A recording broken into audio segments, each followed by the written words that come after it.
Before you listen to this, I want you to notice something.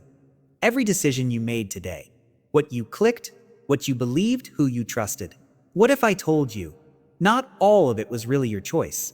What if, without realizing it, you were being guided, influenced, seduced? Now wait, before your mind jumps to romance, attraction, or dating, that's the first illusion. Because seduction, real seduction, has nothing to do with love. It is something far more subtle, far more powerful, and far more dangerous. Seduction is control without force. It is influence without resistance. It is the art of making someone move exactly where you want, while they believe it was their own idea. Not by pushing them, but by making them want to move. Think about that. The most powerful figures in history didn't just lead people. They pulled them in. Julius Caesar didn't rise through rules alone. He crafted an image people couldn't resist believing in. Steve Jobs didn't just sell products. He made people feel like owning them meant becoming someone else. And Oprah Winfrey, she didn't just speak. She made millions feel seen, understood, emotionally connected. This is seduction, not cheap tricks, not manipulation in its obvious form, but something deeper, a psychological architecture that shapes how people see reality itself. Because here's the truth, most people never realize. You don't respond to reality, you respond to your perception of reality. And perception can be designed, it can be influenced, it can be engineered, moment by moment. Which means the person who controls perception controls decisions. In the 1990s, neuroscientist Antonio Damasio discovered something that shattered a long-held belief. People without emotion could not make decisions. Not bad decisions, not irrational decisions, no decisions at all. Which means something uncomfortable, but true. Every choice you've ever made was emotional first and logical later. Logic doesn't lead, emotion does. And the seducer, they don't argue their way into your mind, they feel their way in. Now, before we go further, you need to understand this. What you're about to hear is powerful, not self-help powerful, not surface-level advice. This is the kind of knowledge that can change how people see you, respond to you, trust you, or even depend on you. Used the right way, it can make you more magnetic, more persuasive, more unforgettable. Used the wrong way, it can damage people. Quietly, deeply, so as you listen, keep one question in your mind. Why do you want this power? Because there are two paths. One leads to influence built on value, connection, and respect. The other leads to control, manipulation, and eventually, exposure. This audiobook will show you both, not to turn you into a manipulator, but to make sure you're never controlled without realizing it again, and maybe to give you a level of influence most people will never understand. Listen carefully, because once you see this, you can't unsee it. And once you understand it, you'll start noticing it everywhere. Chapter 1. The Seducer Archetype. The psychology behind charismatic individuals. Have you ever walked into a room and immediately noticed someone? Not because they were the most physically attractive person there, not because they were the loudest, but because they seemed to pull the room toward them like a quiet gravitational force. That's the seducer archetype in action. And it is one of the most studied and least understood phenomena in social psychology. Researchers at the University of California, Berkeley, who studied charisma in political leaders, found that the perception of charisma correlates most strongly with three observable traits: confidence in body language, emotional expressiveness, and the ability to make each individual in a group feel personally addressed. None of these traits are magical. They are learnable. And beneath each of them is a specific psychological mechanism that you can understand and cultivate. Traits of natural seducers. Natural seducers, the people who seem to do this effortlessly, share a constellation of psychological traits that research has consistently identified. First among them is what psychologists call internal locus of control, the deep-seated belief that one's life is shaped by one's own choices rather than by external forces. People with a strong internal locus of control move through the world with a quality of ownership, a calm, unhurried purposefulness that others find magnetically reassuring. Second is what behavioral researcher Albert Mehrabian described as congruence, the alignment between what a person says, how they say it, and what their body expresses simultaneously. Incongruent communicators create a subtle, unnameable unease in their listeners. Congruent communicators create trust before a single meaningful word has been spoken. The natural seducer is always in alignment. Third is equality, that psychologist Mihaly Csikszentmihalyi studied under the concept of flow, a deep, unhurried absorption in the present moment. The person who is fully present, not glancing at their phone, not scanning the room for someone more important, not mentally rehearsing their next line, creates an experience that is increasingly rare in the modern world and therefore increasingly precious. Presence is the most underrated seductive quality in existence, building the seducer identity. Identity precedes behavior. This is a principle we explored in the previous book, and it applies with particular force here. You cannot consistently produce the behaviors of a masterful seducer while privately thinking of yourself as shy, unworthy, or uninteresting. The internal narrative creates the external reality through a mechanism as reliable as gravity. Psychologist William James wrote in 1890 that the greatest revolution of his generation was the discovery that human beings, by changing the inner attitudes of their minds, can change the outer aspects of their lives. Modern neuroscience has since confirmed what James intuited. The brain's neuroplasticity allows habitual thought patterns, including self-concept, to be literally rewired through sustained intentional practice. You are not stuck with the identity you inherited. Building the seducer identity begins not with techniques, but with a ruthless examination of the story you currently tell yourself about who you are in relation to others.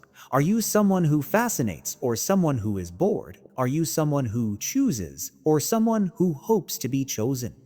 The shift from passive to active in this internal narrative is the first and most consequential move. Internal vs. external power. There are two kinds of social power, and understanding the difference between them is critical. External power is derived from status markers, title, wealth, physical appearance, social connections. It is real, it is useful, and it is almost completely outside your direct control. Internal power is derived from psychological sovereignty, from a settled, unshakable relationship with your own worth that does not depend on external validation. Here is the counterintuitive truth. Internal power is more attractive than external power because it is less common and less contingent. Everyone with a Ferrari is using external power. The person who is equally at ease in a Ferrari and on a bus, who treats the valet and the CEO with the same quality of attention, who does not need your admiration but accepts it gracefully. That person is operating from internal power. And that is the person the room turns to watch. Chapter 2. The Science of Attraction. Emotional triggers that drive human behavior. Attraction is not a feeling, it is a neurochemical event. I know that sounds unromantic, but follow me here. Because understanding the machinery of attraction gives you something no amount of romantic luck can. Repeatable, predictable results. When you know which emotional states make people most susceptible to connection, you can create those states deliberately rather than hoping they arise by accident. Research by neuroscientist Helen Fisher at Rutgers University, who has spent decades studying romantic attraction using fMRI brain scans, found that early-stage attraction activates the brain's reward circuitry, specifically the dopamine-rich ventral tegmental area, in patterns almost identical to those produced by cocaine. The craving, the preoccupation, the restless energy of new attraction is literally a neurological high. And dopamine, crucially, is released not by reward, but by the anticipation of reward. This is why the not quite there quality of early attraction is so intoxicating. The almost closeness, the maybe yes, the texts that arrive unpredictably. The dopamine system is most powerfully activated by variable reward. Uncertainty keeps the loop running. The seducer who understands this does not rush to resolution. They maintain productive uncertainty long enough for the neurochemical attachment to form. The role of mystery and uncertainty. In a 2011 study published in Psychological Science, researchers Aaron Weirchurch, Timothy Wilson, and Daniel Gilbert found that women were more attracted to men whose degree of romantic interest was uncertain than to men who had clearly expressed strong interest. The uncertain condition produced more thinking about the men and stronger feelings of attraction. Mystery does not just add intrigue, It neurologically amplifies desire. Mystery works because of a cognitive process called the Zygarnik effect, documented by Russian psychologist Bluma Zygarnik in the 1920s. The human brain preferentially retains and obsesses over incomplete tasks and unresolved questions. A person who has fully understood you offers the brain a closed file. A person who remains partially opaque keeps a file perpetually open, and an open file demands attention.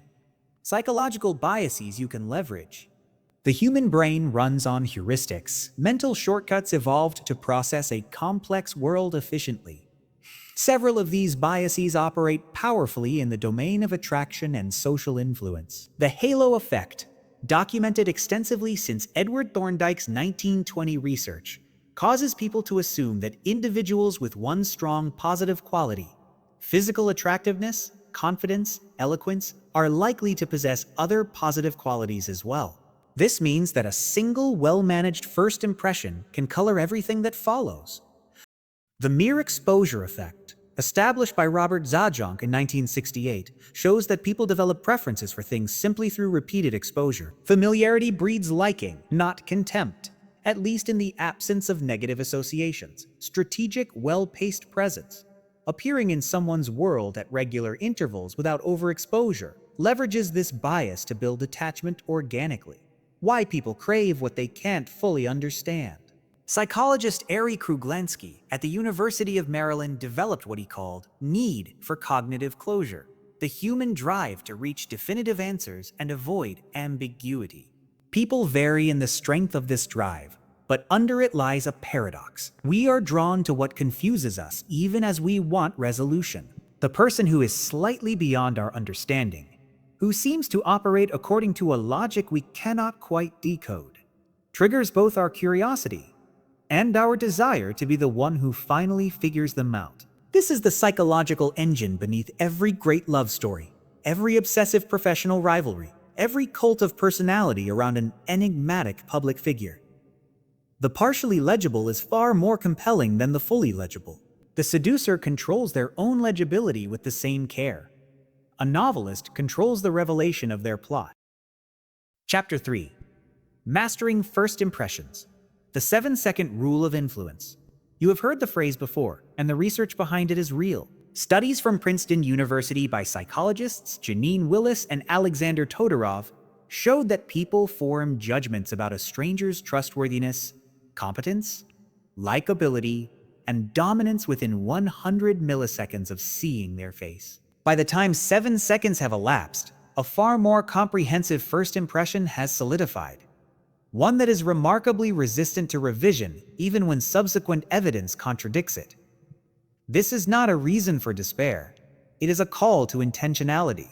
Most people treat their entrance into a room, a meeting, a date, or a conversation as an afterthought.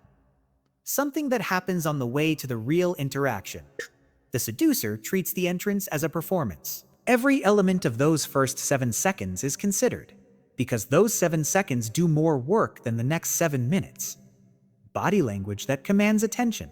Amy Cuddy's research at Harvard Business School on what she called power poses demonstrated that not only does body language communicate status to others, it also feeds back into the person exhibiting it, changing hormonal profiles, specifically raising testosterone and lowering cortisol, in ways that produce genuine confidence rather than merely simulating it. The body is not just a vehicle for the mind. It is an instrument through which the mind can be recalibrated. The body language of the seducer has a specific signature. Slow and deliberate movement. Fast movement signals anxiety, an open, expansive posture rather than a closed, contracted one. Gestures that occupy space without aggression, and a stillness that conveys the message that there is nowhere else in the world they would rather be. This is the physical grammar of someone with nothing to prove and everything to offer. Eye contact, tone, and presence. Eye contact is one of the most potent non-verbal signals in human communication, and it is also one of the most frequently misused. Research by Zeke Rubin at Harvard in the 1970s found that people in love maintained eye contact roughly 75% of the time during conversation, compared to the average of 30 to 60%. Sustained eye contact, activates the brain's arousal systems, and, at the right level of intensity and duration, produces a sensation that researchers have described as mutual intimacy. Tone is the emotional coloring of language, and it communicates far more than words. UCLA researcher Albert Mehrabian's work, while often misquoted, established that in emotionally ambiguous situations, tone of voice carries more interpretive weight than the literal content of speech. The low, steady, unhurried voice that does not rise at the ends of sentences signals authority. The voice that modulates warm and intimate in moments of connection, slightly cooler when creating distance, is the voice of someone who controls the emotional temperature of a conversation, creating instant emotional impact. The most powerful first impression technique is also the simplest, and it is almost universally neglected. Make the other person feel significant before you have done anything else. Dale Carnegie identified this in 1936 in How to Win Friends and Influence People, and the decades of social psychology research that followed only deepened the evidence. People's primary social hunger is to feel seen, valued, and interesting to others. The seducer enters a conversation not broadcasting their own qualities, but actively, visibly interested in the other person. This creates an immediate emotional impact that no amount of impressive credentials or perfect looks can replicate, because it satisfies the deepest human social need before the other person has had time to construct their usual defenses. You have not impressed them yet. You have done something better. You have made them feel impressive. Chapter 4. The Art of Subtle Communication. Verbal vs. Non-verbal seduction. Here is something most people misunderstand about communication. The words are almost never the most important part. They are the surface layer, the consciously processed stream that your listener's rational mind is tracking. Beneath that surface, a parallel stream of information is flowing through tone, rhythm, gesture, micro-expression, spatial proximity, and timing. And this deeper stream carries far more emotional weight than the explicit content of what is being said. Research by Stanford Communication Professor Clifford Nass found that human beings are biologically wired to respond to the social cues embedded in communication, cues of warmth, dominance, attention, and interest, with the same automatic emotional response they would give to a real person, regardless of the medium or even the source. Our social perception systems are ancient, powerful, and not easily overridden by conscious reasoning. The verbal seducer speaks to the conscious mind. The non-verbal seducer speaks to the nervous system, the power of suggestion and implication. One of the most sophisticated tools of covert influence is the use of suggestion, allowing the other person to arrive at a conclusion that you have engineered without ever stating it explicitly. When you state something directly, you invite agreement or disagreement. When you imply it, when you leave the shape of a conclusion without filling it in, the other person's mind fills it in themselves, and what the mind constructs, it owns. The thought feels like theirs, because in a very real cognitive sense, it is. Milton Erickson, the legendary psychiatrist whose conversational techniques became the foundation of neuro-linguistic programming, made this his signature approach. He would guide patients toward therapeutic breakthroughs through stories, metaphors, and carefully structured questions that never directly named the target insight. By the time the patient arrived at the conclusion, it felt like their own discovery, which made it far more durable than anything Erickson could have told them directly. Speaking in layers, surface vs. hidden meaning, the most compelling communicators operate on multiple registers simultaneously. On the surface, they are saying something entirely normal, commenting on a film, discussing an experience, asking about a preference. But beneath the surface conversation, a second conversation is happening. One about desire, about possibility, about the emotional dynamic between the two people speaking. This is what flirtation is in its most sophisticated form: the ability to have two conversations at once. Robert Greene, whose book The Art of Seduction remains the most comprehensive taxonomy of seductive archetypes and tactics ever assembled, describes this as speaking to the fantasy rather than the reality. People do not just hear your words. They hear the version of those words filtered through their hopes, desires, and fears. The seducer speaks knowing this, crafting messages with a surface meaning that is plausible and a deeper resonance that is irresistible. Silence as a tool of control. Most people are terrified of silence in conversation. They rush to fill it, to apologize for it, to bridge it with noise. This terror is exploitable, and the willingness to inhabit silence comfortably is one of the most powerful signals of psychological authority available. The person who can let silence sit, who does not break it out of anxiety, who uses it as punctuation rather than experiencing it as failure, is immediately perceived as more confident, more self-contained, and more interesting than the person who chatters nervously. In negotiation research, the strategic use of silence after making an offer or a statement has been shown to create significant psychological pressure on the other party to fill the void, often by making concessions. In seduction, silence after an intimate or provocative statement invites the other person to step forward, to lean in, to do the cognitive and emotional work of moving towards you. The seducer who masters silence has learned to make space do their persuading for them. Chapter 5. Emotional Manipulation versus Emotional Intelligence. Understanding emotional states. Before we can guide anyone else's emotional state, we need to understand our own with unusual clarity. This is not optional groundwork, it is the entire foundation. The reason most attempts at emotional influence fail or backfire is that the person attempting them is operating from an unexamined emotional state of their own. Anxiety disguised as confidence, insecurity masked as aloofness, desperation performing as ease.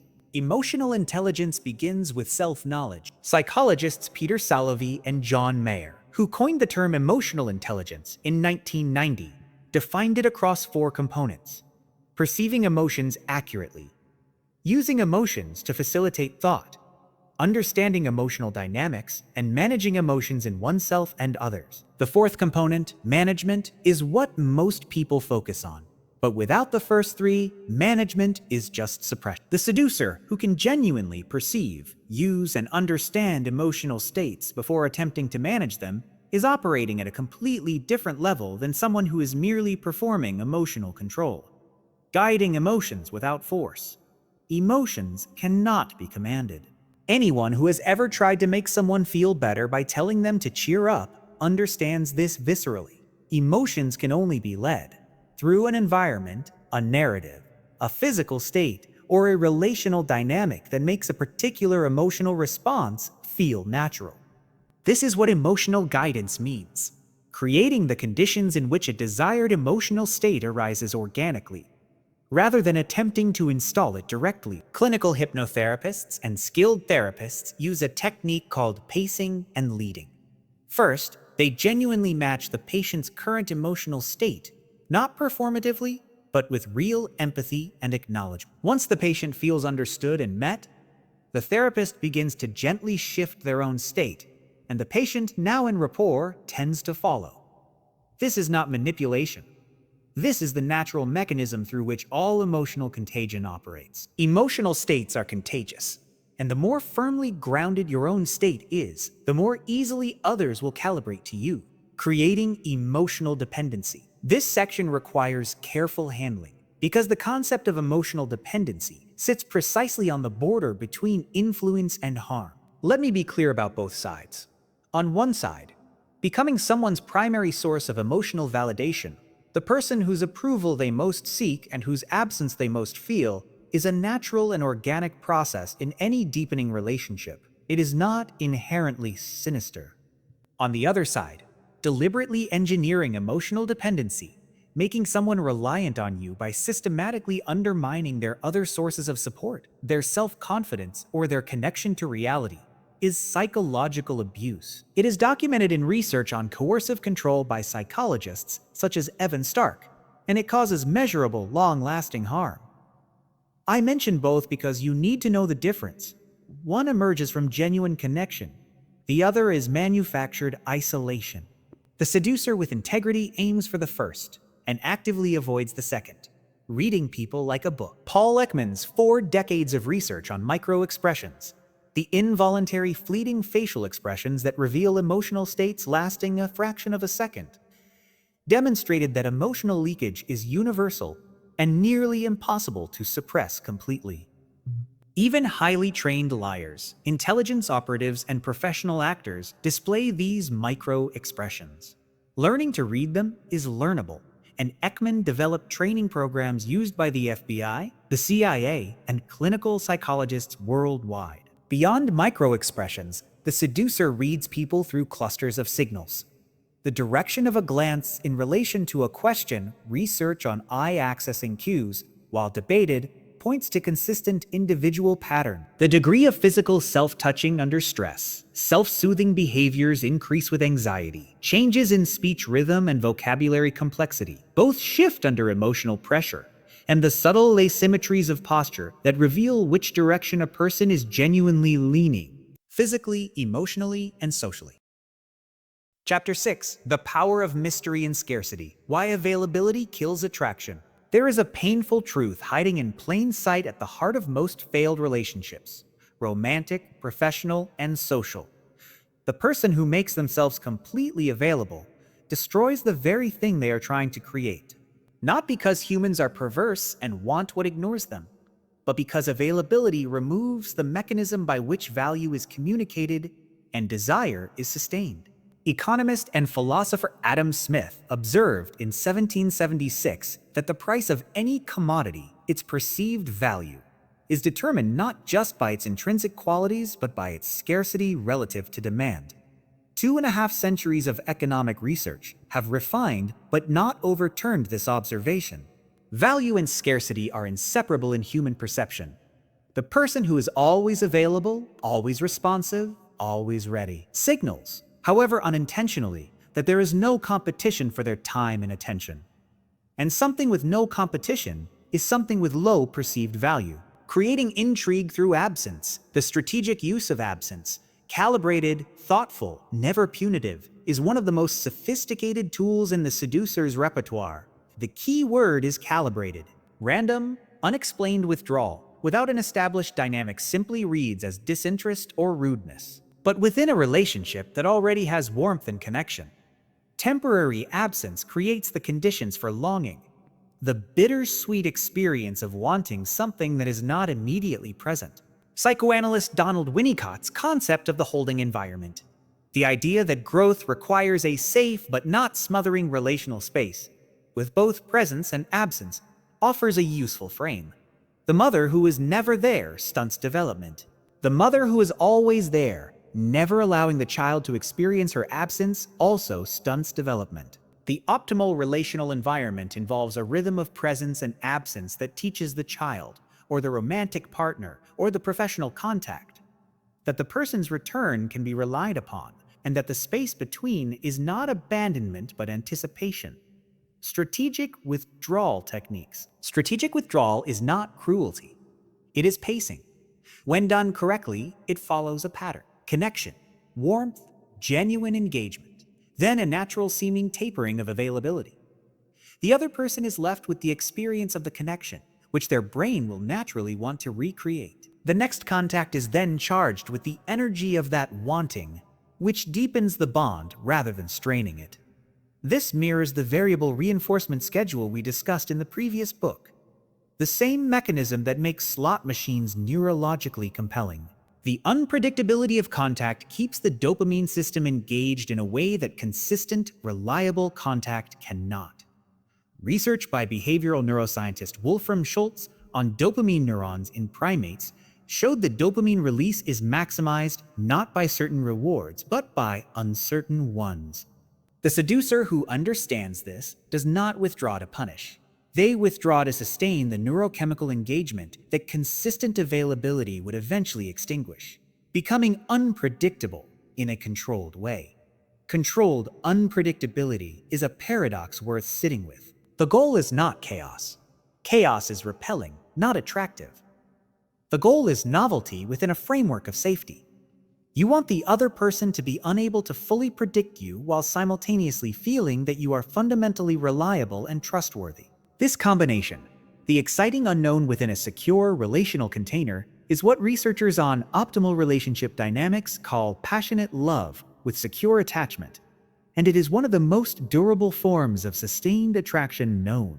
Concretely, This means regularly introducing unexpected dimensions of yourself, unexpected depths of knowledge, unexpected moments of vulnerability, unexpected acts of generosity or boldness. It means resisting the urge to be completely consistent and completely predictable out of the anxiety of wanting to be liked. The fully predictable person may be liked. The person with hidden dimensions is craved. Chapter 7. Influence and Psychological Framing. Controlling the Narrative. Every situation has a default narrative.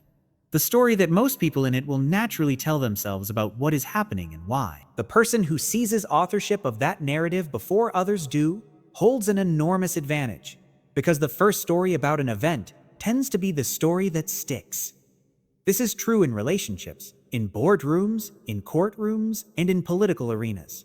Whoever frames the situation first shapes the emotional and cognitive landscape within which all subsequent interpretation occurs. In organizational psychology, this is called meaning-making, and research on leadership by Carl Weick at the University of Michigan showed that the most effective leaders are not necessarily those with the best strategies, but those most skilled at constructing compelling, coherent narratives around ambiguous events. In the fog of uncertainty, and life is largely fog, people desperately want a clear story. The seducer provides one, and in doing so becomes the person others orient around, framing reality to your advantage. George Lakoff's foundational work on cognitive framing established that every concept we hold is embedded in a neural frame, a network of associated images, emotions, values, and story. When a frame is activated, everything that fits within it is amplified.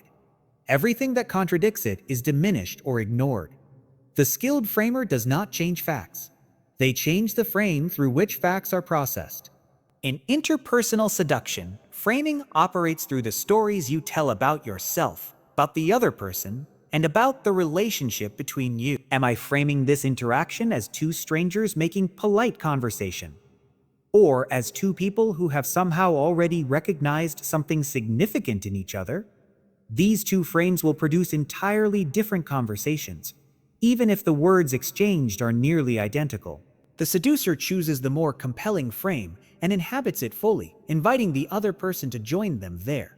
Anchoring emotions and associations. Psychological anchoring, derived from classical conditioning research by Ivan Pavlov, and later applied to human communication by NLP researchers Richard Bandler and John Grinder, is the process of associating a specific emotional state with a specific stimulus.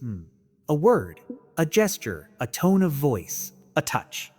Once the anchor is established, the stimulus reliably reinstates the emotional state, without the conscious awareness of the person experiencing. Advertisers use this relentlessly. Luxury car brands pair their vehicles with images of freedom and status until the sight of the logo alone produces those emotional associations. In interpersonal influence, the seducer anchors positive emotional states to their own presence. Every interaction that produces laughter, warmth, excitement, or intimacy deepens the association between those feelings and this person, until the other party begins to experience positive effect simply from the anticipation of seeing them. Reframing objections and resistance. Resistance is not a wall. It is information, and it is an opportunity. When someone objects to a request, to an idea, to an advance, they are revealing the frame through which they are currently experiencing the situation. The seducer does not argue against the objection. They step outside the frame that generated it and offer a different one. This is reframing. Accepting the emotional reality of the objection while presenting an alternative interpretation of what it means. A classic example from sales research. When a prospect says this is too expensive, the unsophisticated salesperson argues about price. The skilled influencer reframes. You're right that the initial investment is significant, and I'm curious what that investment would need to deliver to make it feel completely worth it. The objection has been accepted. The conversation has been redirected toward value rather than cost. The frame has shifted from expense to return, and the conversation continues on new terrain. Chapter 8. The Seduction Process Step by Step. Phase 1. Attraction. Every seduction begins with a spark of attention. The moment when someone's perceptual field swings toward you and stays there for a beat longer than usual. This spark is not random, and it is not entirely outside your control. It is produced by a specific combination of signals: novelty, something unexpected or incongruous, that the brain must stop to process; social proof, the visible regard of others that says this person is worth attending to; and the projection of internal authority, the settled, purposeful quality we discussed in Chapter 1. Your goal in Phase 1 is narrow: create a memory, not a relationship, not an impression of who you fully are, just a memory distinctive enough to occupy cognitive space after you have left. Research by psychologist Endel Tulving on episodic memory shows that emotionally distinctive events are retained far more reliably than neutral ones. Do something memorable, say something unexpected. Leave before the conversation exhausts itself. The exit is often more important than the entrance. Phase 2: Engagement. Once attention has been captured, the work of engagement begins. This phase is fundamentally about building the experience of being understood, which is, as we have established, the primary social hunger. The tools here are careful listening, reflective responses, questions that go one level deeper than the obvious, and the controlled disclosure of personal vulnerability. Brené Brown at the University of Houston spent over a decade studying vulnerability and human connection. Her research consistently shows that appropriate vulnerability, the willingness to reveal something real and imperfect about oneself, dramatically accelerates the formation of genuine connection. The seducer who only projects strength and mystery creates fascination, but not intimacy. The one who knows when and how to lower the drawbridge creates something far more durable: the feeling in the other person of having been trusted with something real. Phase 3: Emotional bonding. Bonding is the phase in which the connection moves from interesting to necessary. The psychological mechanisms driving this phase include the mere exposure effect, amplifying familiarity and positive feeling through calibrated presence; reciprocal disclosure, matching vulnerability for vulnerability in a gradually deepening spiral. And what social psychologist Arthur Aaron at Stony Brook University documented in his Fast Friendship research: the power of mutually self-disclosing questions to produce genuine feelings of closeness even between strangers. Aaron's famous 36 Questions to Fall in Love, published in 1997, demonstrated that the experience of being seen and being curious simultaneously is the core engine of bonding. It is not shared experience that bonds people most effectively. It is mutual disclosure within shared experience. The seducer engineers environments and conversations in which this mutual disclosure occurs naturally and feels like it emerged organically. Phase 4: Influence and control. By Phase 4, the seducer is no longer doing most of the work. The psychological and emotional architecture laid in the preceding phases is now generating its own gravitational field. The other person is seeking more contact, more validation, more of whatever this connection has come to mean to them. The seducer's task in this phase is to continue offering value while beginning to calibrate the terms of the relationship, establishing the emotional and behavioral dynamics that will define the connection going forward. This is the phase in which the framing skills from Chapter 7 become most critical. The narrative being constructed about the relationship, who each person is within it, what each expects, what is special and non-negotiable about this connection, will shape every subsequent interaction. The seducer who allows this narrative to form haphazardly will find themselves managing a dynamic they did not choose. The one who shapes it deliberately will find themselves in a relationship that operates according to their values and strengths. Phase 5: Retention or exit strategy. Every seduction arrives eventually at a choice point. Is this a connection worth sustaining? And if so, how? Or is this a situation that has reached its natural conclusion? And what is the most honorable and intelligent way to close it? Both possibilities require intentional management, and both have consequences. Retention is built on continued novelty, consistent value delivery, and the maintenance of that essential unpredictability within safety balance we explored in Chapter 6. Exit, when necessary, is most cleanly achieved through what relationship researchers call a graceful decrease of investment. A gradual, respectful tapering that allows both parties to adjust, rather than an abrupt withdrawal that creates confusion and pain. The seducer who exits badly leaves damaged trust and often damaged people. The one who exits well leaves a relationship, however brief, that both parties remember as genuinely worthwhile. Chapter 9. Dark Psychology Techniques Advanced. Warning: the techniques in this chapter are included for awareness, education, and defense. Understanding dark psychological tactics is essential for recognizing when they are being used on you. The ethical use of these insights is always the standard. Mirroring and behavioral synchronization. Mirroring, the intentional or unconscious matching of another person's posture, gestures, speech rhythm, and vocabulary, is one of the most well-documented and powerful rapport-building tools in social psychology. Research by William Maddox at NCED found that negotiators who mirrored the physical behavior of their counterparts achieved significantly better outcomes, including increased agreement rates and higher overall deal value. Mirroring signals to the other person's nervous system: I am like you, I understand you, you are safe with me. At its benign end, mirroring is empathy made physical, the natural behavioral expression of genuine attunement. At its darker end, it becomes deliberate behavioral synchronization, a calculated technique for creating the feeling of deep understanding without the reality of it. Con artists, high-control group leaders, and certain categories of predatory personality are skilled natural mirrors who create rapid, powerful, false intimacy. Knowing that this technique exists and what it feels like when deployed inauthentically is your first line of defense. Gaslighting awareness and ethical boundaries. Gaslighting, the term derived from the 1944 film Gaslight, refers to a pattern of behavior in which an individual causes another to question their own perception of reality, memory, and sanity. Psychologist Robin Stern, who wrote the definitive popular treatment of the phenomenon in The Gaslight Effect, describes it as occurring in a relationship where one person uses emotional pressure to make the other doubt their own experience. You are too sensitive, that never happened.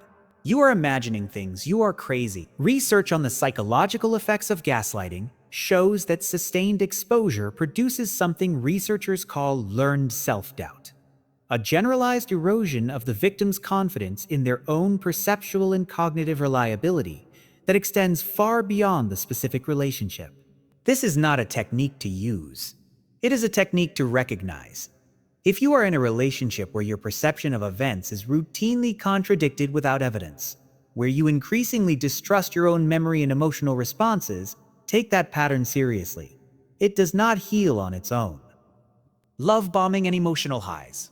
Love bombing, the overwhelming flood of affection, attention, compliments, and intimacy in the earliest stages of a relationship, is one of the most reliable early warning signs of a manipulative relational pattern.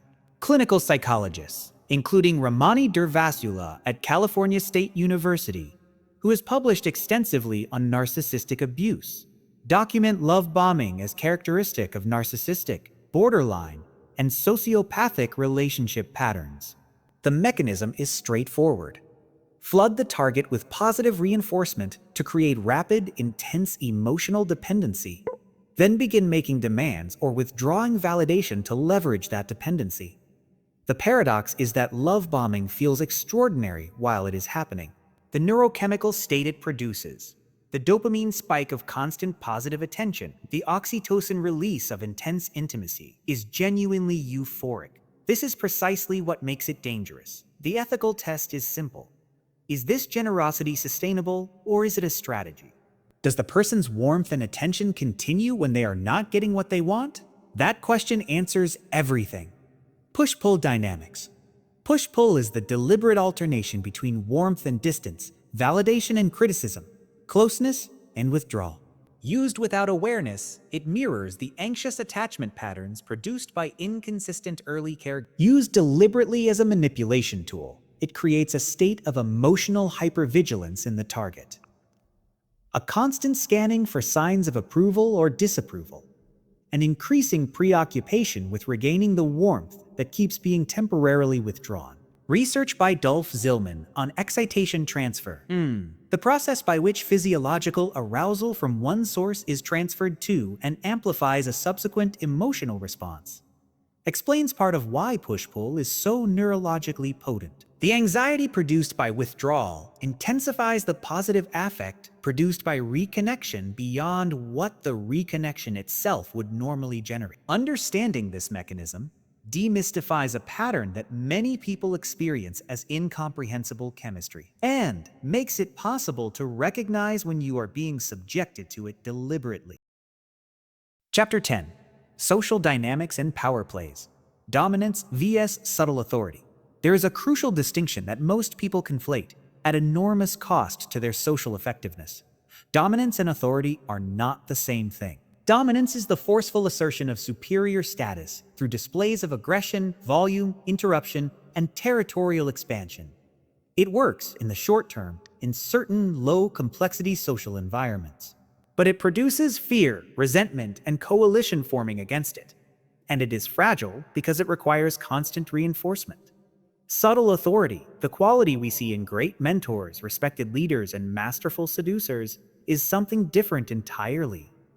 It operates through presence, through the quality of attention you bring, through the stability of your emotional regulation, and through the track record of being correct, generous, or insightful more often than not. Status researcher Cameron Anderson at UC Berkeley found that the people most reliably granted high status by peer groups are not the most aggressive, but the most genuinely helpful and the most emotionally consistent.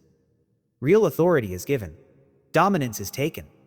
Navigating group settings. Group dynamics are governed by different rules than one-on-one interactions. And the seducer, who has mastered dyadic influence but never learned to work a room, is operating at a significant disadvantage. In group settings, social proof cascades operate in real time. The people around the target are constantly forming and broadcasting their assessments of every person present, and those assessments influence the target's own assessment profoundly. The key principle in group navigation is triangulation. Rather than focusing exclusively on the person you are most interested in impressing, distribute your attention and warmth broadly, creating a constellation of positive reactions that the primary target can observe. Sociologist Elijah Anderson's research on public social interaction found that status in group settings is largely determined by how others in the group respond to you, not by your direct claims about yourself. Let the room's reaction do the talking. Social proof and status manipulation. We explored social proof at length in the previous book, but in the context of social dynamics and status, its operation becomes more nuanced. Status in group settings is not absolute. It is relative and contextual, and it is constantly being renegotiated through the micro-interactions of every gathering. The seducer who understands this does not walk into a room trying to be the most impressive person. They walk in with a clear understanding of the status landscape and a strategy for navigating it. One of the most effective status moves available is what social scientists call the steal the show through others technique, publicly attributing credit, insight, or praise to others in the group in ways that are specific and genuine. This move signals high status. Only someone secure in their own position can afford to elevate others, generates powerful reciprocal warmth, and creates the perception of someone who is not competing but leading, which is the highest status position of all. Becoming the center of attention without trying. The person who visibly tries to become the center of attention rarely succeeds, because the effort itself signals low status. It communicates a need that a genuinely high-status person would not have. The seducer who becomes the natural center of gravity in a room does so through the opposite strategy. They seem genuinely absorbed in whoever they are with, genuinely curious about what is happening around them, genuinely unconcerned with being watched. Paradoxically, this complete absence of self-consciousness draws attention precisely because it is so unusual. Most people in social situations are running a constant self-monitoring process, adjusting their presentation based on imagined audience reactions. The person who is not doing this stands out like stillness in a room full of motion, and stillness in social environments reads as power. Chapter 11. Digital Seduction in the Modern World. Psychological Influence Through Texting. The mobile phone has not changed the psychology of seduction. It has concentrated it. stripped it of its physical context, and exposed the mechanics more nakedly than any previous medium. In a text conversation, you have no body language, no tone of voice, no spatial context. You have only timing, vocabulary, structure, and the strategic management of availability. These are more than enough if you know how to use them. Response timing is the most powerful and least discussed dimension of text-based influence. Research by Kostad and Kushlev at the University of British Columbia found that the experience of receiving a message and the anticipation of a response are both associated with dopamine-mediated arousal. This means that the rhythm of your responses, how quickly you reply, how often you initiate, when you go quiet, is not just logistical information. It is emotional data that the other person is reading constantly and often unconsciously. Social media presence and perception control. Your social media presence is the most widely available first impression you will ever make. And most people construct it with far less intentionality than they bring to a single in-person meeting. Every photo, every caption, every account you follow, every platform you choose to be on, each element contributes to a portrait that hundreds or thousands of people may be using to form their initial assessment of you. The seducer treats this digital portrait with the same care a novelist treats a first chapter. The research on social media and attractiveness perception is consistent. What signals highest perceived value is not the most polished or most conventionally beautiful presentation, but the presentation that best communicates the three core attraction signals: social engagement with others, social proof, interesting and varied experience, novelty and depth, and a coherent, authentic personal identity. Authenticity, counterintuitively, is the most strategic choice in digital self-presentation because inauthenticity is increasingly detectable and detection is fatal. Creating desire through screens. The fundamental challenge of digital seduction is that the most powerful influence tools, presence, tone, physical expressiveness, eye contact, are either severely attenuated or entirely unavailable.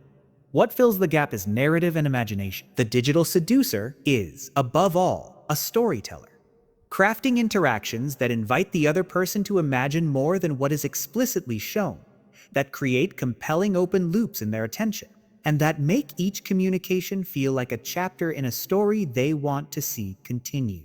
Instagram photographer and behavioral economist Dan Ariely's observations about predictable irrationality apply with particular force in digital contexts.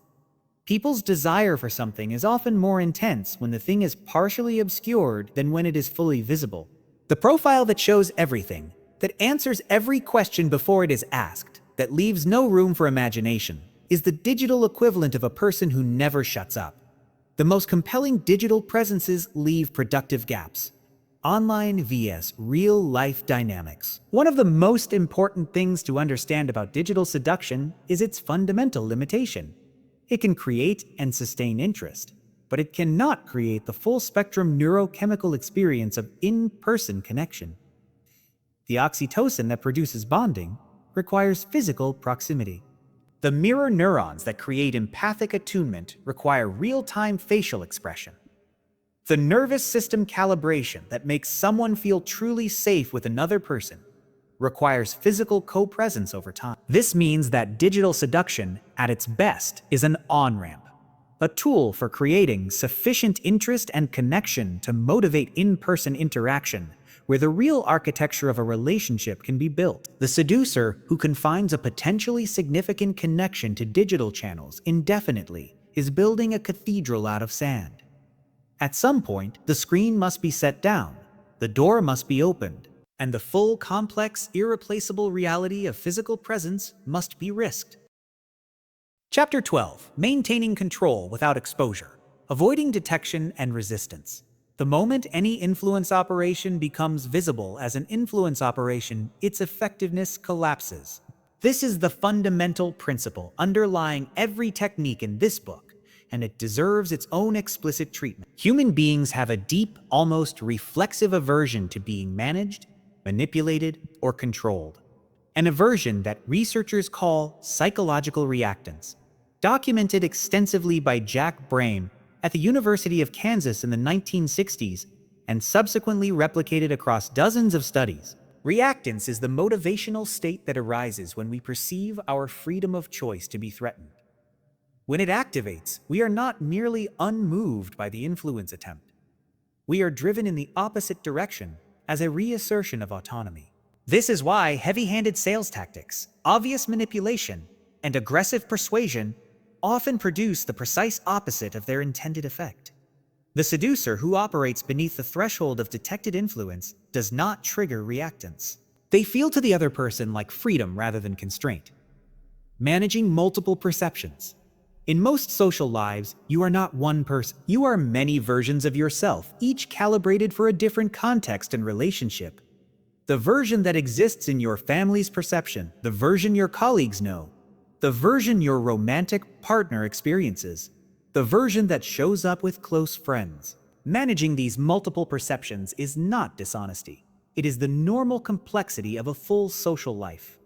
The seducer, however, manages these multiple perceptions with unusual intentionality. The risk in managing multiple perceptions is consistency failure. The moment when someone from one context encounters someone from another, and the gap between their versions of you becomes visible. The sophisticated approach is not to eliminate the differences between your social personas, but to ensure that all versions are built on the same authentic foundation. The surface presentation can vary. The underlying character must not. People who are caught in authentic inconsistency rarely recover their reputation. People who are caught in stylistic inconsistency, being more formal at work than at dinner, are simply recognized as normal humans. Staying emotionally detached. Emotional detachment in the context of influence does not mean coldness or lack of genuine feeling. It means maintaining enough emotional regulation that your own reactions are not weaponizable by others. The person who is ruled by their need for approval, their fear of rejection, or their desire for validation is the person whose emotional buttons are visible and accessible to anyone who cares to press them. The seducer who has done sufficient inner work to not be desperate for any specific outcome is the one who cannot be easily manipulated in return. Stoic philosopher and Roman Emperor Marcus Aurelius wrote in his Meditations, still one of the most psychologically sophisticated self-help documents in existence, that you have power over your mind, not outside events. Realize this, and you will find strength. This is not passivity. It is the recognition that emotional sovereignty, choosing your responses rather than simply having them, is the foundation of all durable social power. The seducer who can genuinely take or leave any particular outcome is the one who commands the most consistent respect.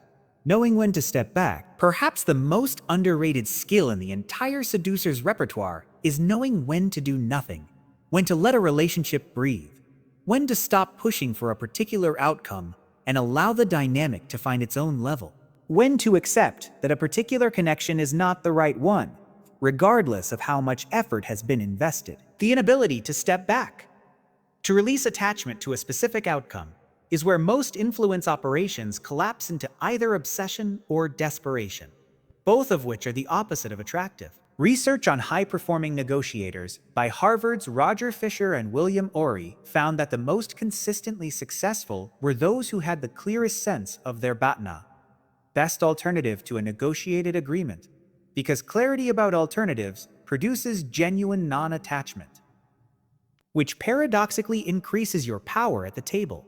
In seduction as in negotiation, the person who needs this specific outcome most loses most reliably. Chapter 13. The Ethical Line. The difference between influence and manipulation. We have arrived at the chapter I have been building towards since the introduction. Everything we have discussed, the tools, the techniques, the psychological mechanisms, has been heading here, because here is where it matters. What are you going to do with all of this, and what is the cost? The line between influence and manipulation is real, and it is not drawn where most people assume. It is not drawn at the use of psychological tools. Everyone uses psychological tools all the time, usually without realizing it. It is not drawn at the intentional use of those tools. Skilled communicators of every ethical stripe are intentional about how they create influence. The line is drawn at consent and benefit. Influence operates within the other person's genuine interest. and at least tacit understanding that they are in a relational dynamic, where perception and emotion are part of what is being managed, as they are in every human relationship. Manipulation operates by exploiting psychological vulnerabilities in ways the target has not consented to, for outcomes that benefit the manipulator at the target's expense. The technical tools may be identical, the ethics are not. Long-term consequences of psychological control. For all its apparent effectiveness in the short term, manipulative psychological control has a consistent long-term track record.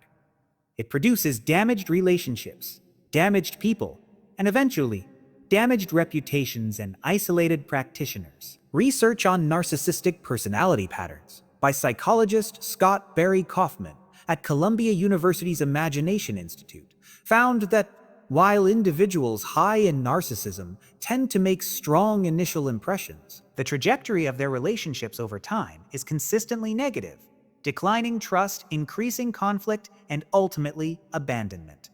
This is not simply a moral observation, it is a strategic one. The most durable influence, the kind that produces long-term loyalty, genuine advocacy, and the kind of trust that weathers real adversity, is built on a foundation of authentic value. The person who uses psychological tools to give people real insight, genuine connection, and meaningful experiences accumulates social capital that compounds over time. The person who uses them to extract value leaves a trail that eventually comes back to them. Using these skills for growth, not harm the skills in this book, deployed with the intention of genuine mutual benefit, are among the most valuable tools a human being can possess. The ability to create trust quickly, to communicate across levels of meaning simultaneously, to guide emotional states toward more positive configurations, to establish frames that serve everyone in them. These are the skills of the therapist, the great teacher, the inspiring leader, the loving partner. They are not inherently dark. They are inherently powerful, which means they carry inherently significant responsibility. Ask yourself, with each application of what you have learned here, what is my genuine intention? Am I creating value for this person? Or am I extracting it? Am I helping them see themselves more clearly and move more freely toward what they actually want? Or am I narrowing their perception and their options in ways that serve only me? These are not rhetorical questions. They are the questions that separate the seducer, who elevates everyone they touch, from the one who leaves wreckage. Self-mastery as the ultimate seduction.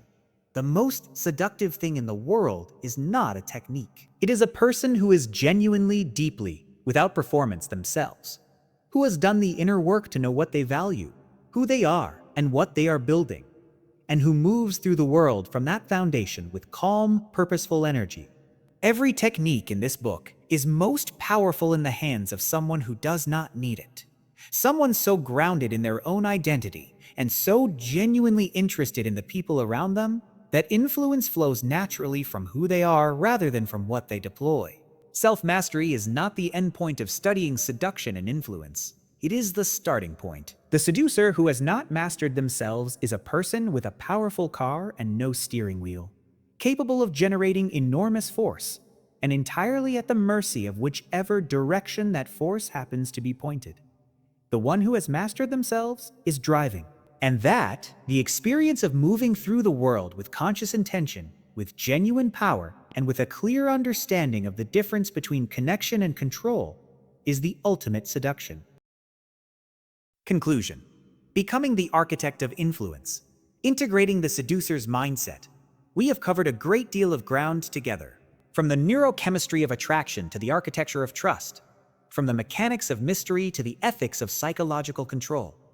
You now hold a map of human influence that most people will never see clearly. The question is, what to do with it? Integration is not the same as application.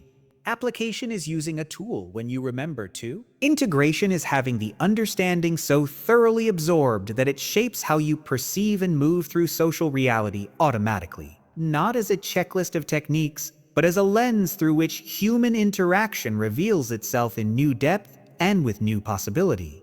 The integrated seducer does not enter a room thinking about which techniques to deploy. They enter with genuine curiosity about the people there. genuine interest in the dynamics operating, and genuine confidence in their own ability to navigate whatever unfolds. The techniques are there when needed, invisible in the background, like the grammar that structures every sentence without ever being consciously recalled. Power, responsibility, and awareness. With understanding comes responsibility. This is not a platitude. It is a practical truth. The person who does not understand how influence works is not responsible for the influence they exert. They are simply part of the ambient social field, pushing and pulling unconsciously, leaving effects they cannot account for. Once you understand the mechanisms, you are responsible for how you use them. There is no going back to innocence, and there is no credible claim to accidental manipulation from someone who has studied its mechanisms. This is, in the end, a dignifying responsibility rather than a burden. It means that you are, in the fullest sense, an agent rather than a patient. Someone who acts on the world with awareness rather than someone who is merely acted upon. That agency, exercised with integrity and genuine care for the people in your sphere of influence, is one of the most meaningful things a person can develop. It is what separates a life that happens to you from a life that you are consciously building. Final thoughts on mastery. Mastery in the domain of influence and seduction. Like mastery in any domain, is not a destination. It is a direction of travel. The more deeply you understand human psychology, the more you realize how much there is still to understand. The more skillfully you navigate social dynamics, the more clearly you see the full complexity of what remains. The great seducers of history were not people who had figured everything out. They were people who were genuinely, endlessly fascinated by other human beings. And that fascination was, in the end, both the engine and the reward of their mastery. Go out and be fascinated. Be curious. Be genuinely interested in the rich, strange, moving, complicated people around you. Use what you know to create more authentic connection, more meaningful influence, more real and lasting impact in the lives you touch. The puppet master pulls strings. The seducer builds worlds. The difference is whether you see the people in your life as means or as ends. Choose ends. Choose connection. That is where the real power lives.